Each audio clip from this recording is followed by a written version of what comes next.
समाजकार्य news YouTube चॅनेलला subscribe करा आणि परिसरातील ताज्या घडामोडी सर्वात आधी बघण्यासाठी बेल आयकॉनला क्लिक करा।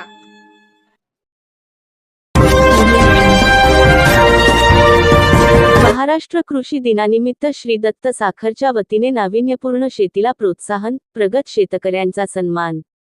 महाराष्ट्राचे माजी मुख्यमंत्री, हरित क्रांतीचे प्रणेते वसंतराव नाईक यांच्या जयंतीनिमित्त आणि महाराष्ट्र कृषी दिनानिमित्त श्री दत्त शेतकरी सहकारी साखर कारखान्याच्या वतीने संचालकांकडून कारखाना कार्यक्षेत्रातील नाविन्यपूर्ण शेतीला प्रोत्साहन देऊन प्रगत, प्रयोगशील व प्रगतशील शेतकऱ्यांचा सन्मान करण्यात आला। उद्यानपंडित गणपतराव पाटील यांच्या संकल्पनेतून शेतकऱ्यांच्या बांधावर जाऊन त्यांचा सन्मान करण्याचा उपक्रम उत्साहात पार पडला। शेतकऱ्यांनी शेतीमध्ये राबविलेल्या नाविन्यपूर्ण, आधुनिक व आदर्श उपक्रमांची प्रत्यक्ष त्यांच्या बांधावर जाऊन पाहणी करण्यात आली। शिरोळ येथे उद्यानपंडित गणपतराव पाटील यांनी शेतकऱ्यांशी संवाद साधला। ऊस उत्पादन वाढीच्या संदर्भात शेतकऱ्यांशी चर्चा केली। तसेच इतर पिकांचे उत्पादन कशा पद्धतीने घेता येते आणि उत्पादन वाढ करता येते याची माहिती दिली।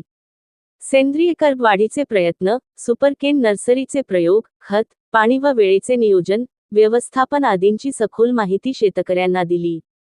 शेतकऱ्यांच्या कडून त्यांच्या अडीअडचणी समजावून घेऊन त्यांना मार्गदर्शन केले। यावेळी संचालक दरगो गावडे, धनाजी पाटील नरदेकर, पंडित काळे, बापूसो गंगाधर, मुख्य शेती अधिकारी श्रीशैल हेगाण्णा, ऊस विकास अधिकारी एस. पाटील उपस्थित होते। समाजकार्य न्यूजसाठी शिरोळहून दत्तात्रय कदम।